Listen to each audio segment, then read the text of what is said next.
दोस्तों, आज हम भगवत गीता के दूसरे अध्याय के उस दिव्य संवाद को एक सरल, भावपूर्ण और रोचक कहानी के रूप में आपके सामने लेकर आए हैं, जिसमें स्वयं भगवान श्री कृष्ण अर्जुन को कामना, आसक्ति और स्थित पर्यंता का गूढ़ रहस्य समझाते हैं। यह कहानी सिर्फ धार्मिक नहीं, बल्कि हर उस इंसान के लिए है जो अपने मन की तृष्णा से परेशान है और शांति की खोज में है। तो चलिए कुरुक्षेत्र के रण क्षेत्र में चलते हैं। नमस्कार दोस्तों, एसवी हिंदी कहानी चैनल पर आपका हार्दिक स्वागत है। आज की यह कहानी आपके मन को छू जाएगी, आपकी सोच को बदल देगी। तो बिना देर किए शुरू करते हैं आज की खास कहानी। स्थित पर्यंग का रहस्य। कुरुक्षेत्र का मैदान, धूल उड़ रही थी। दोनों ओर की सेनाएं आमने सामने थी। अर्जुन का रथ बीच मैदान में खड़ा था। सामने श्री कृष्ण मुस्कुरा रहे थे, लेकिन अर्जुन का चेहरा उदास था। धनुष फिसल रहा था। अर्जुन बोले, मधुसूदन, मैं लड़ना नहीं चाहता। ये मेरे अपने हैं, गुरु, भाई, मामा, भतीजे। इनके खून से मेरे हाथ रंग जाएंगे, तो मैं राजपाट क्या करूंगा? श्री कृष्ण शांत स्वर में बोले, हे पार्थ, तुम दुखी क्यों हो? ये शरीर तो नश्वर है, आत्मा अजर अमर है। लेकिन अभी तुम्हें आत्मज्ञान नहीं हुआ, इसलिए तुम्हारे मन में आसक्ति है और यही आसक्ति तुम्हें बाधे हुए हैं। अर्जुन ने सिर झुका लिया। श्री कृष्ण आगे बोले, सुनो, एक कामना पूरी होती है तो 10 नई जन्म लेती हैं। जैसे कोई प्यासा समुद्र का खारा पानी पीता जाए, प्यास और बढ़ती जाती है।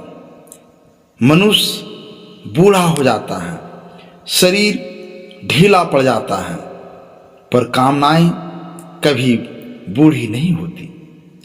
अर्जुन ने चौंक कर पूछा, तो उपाय क्या है केशव? उपाय है अनासक्ति योग, कामनाओं पर विजय पाना, स्थित पर्यंग बनना। स्थित पर्यंग वो कैसे बने? श्री कृष्ण मुस्कुराए, जिसकी बुद्धि स्थिर हो, जो सुख दुख, मान सम्मान, लाभ हानि में समान रहे, वही स्थित पर्यंग कहलाता है। लेकिन पार्थ, बुद्धि स्थिर करने के लिए सबसे पहले आशा और निराशा दोनों से मुक्त होना पड़ता है। अर्जुन ने फिर प्रश्न किया, प्रभु, लोग तो इंद्रियों को काबू में करने के लिए बड़े बड़े व्रत उपवास करते हैं, तप करते हैं, क्यों वे व्यर्थ हैं? श्री कृष्ण हंसे, सुनो अर्जुन, एक बार की बात है, एक साधु ने बड़े कठोर तप करते थे, कई कई दिन भूखे रहते थे। एक दिन मैंने उनके मन में झांका, शरीर तो सूख कर कांटा हो गया था, पर मन में भात की खुशबू, मिठाई का स्वाद घूम रहा था। मैंने सोचा, ये शरीर को सुखा रहे हैं या भोजन की कल्पना को और पक्का कर रहे हैं।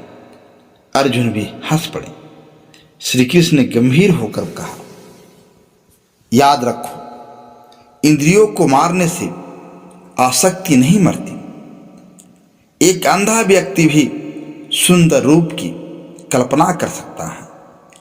एक गूंगा व्यक्ति भी मन ही मन मीठी बातें सोच सकता है। इंद्रिया कट जाए पर मन की वासना नहीं कटती।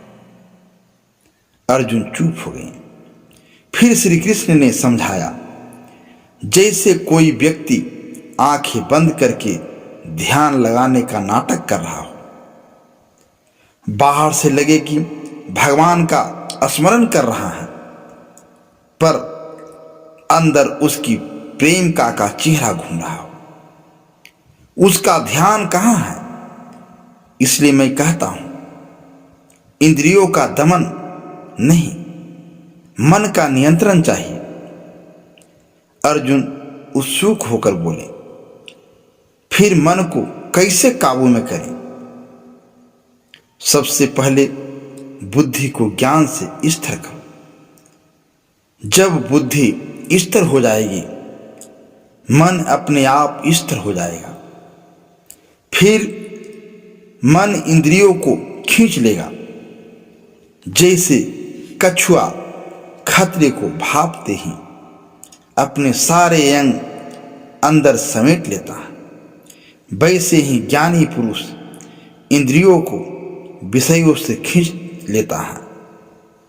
श्री कृष्ण ने आगे कहा, कमल का फूल देखा है? पानी में रहता है, फिर भी पानी की एक बूंद भी उसके पत्ते पर नहीं ठहरती। ऐसे ही ज्ञानी पुरुष विषयों के बीच रहकर भी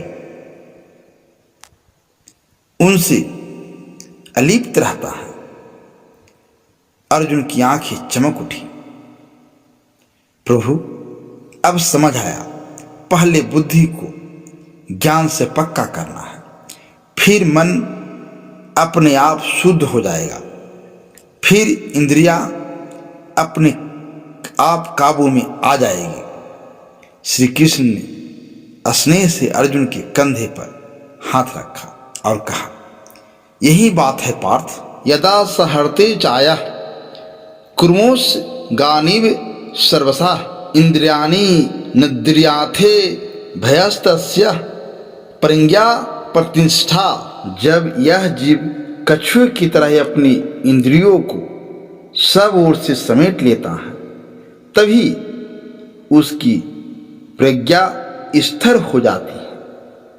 अर्जुन ने धनुष उठाया, चेहरा शांत, आंखें स्थिर। अब उनके मन में न कोई कामना थी, न कोई आसक्ति, सिर्फ कर्तव्य था। श्री कृष्ण ने मुस्कुराए और रथ को आगे बढ़ाया।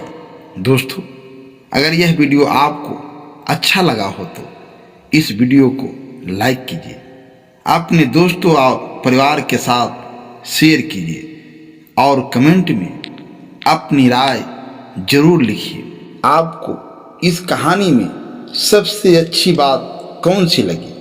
और अगर आप हमारे चैनल पर पहली बार आए हैं, पहली बार यह वीडियो को देख रहे हैं, तो हमारे चैनल एसपी हिंदी कहानी को सब्सक्राइब करना न भूलें और बगल वाले घंटी के बटन को दबा दें, ताकि हर नई कहानी का नोटिफिकेशन आपको सबसे पहले मिले।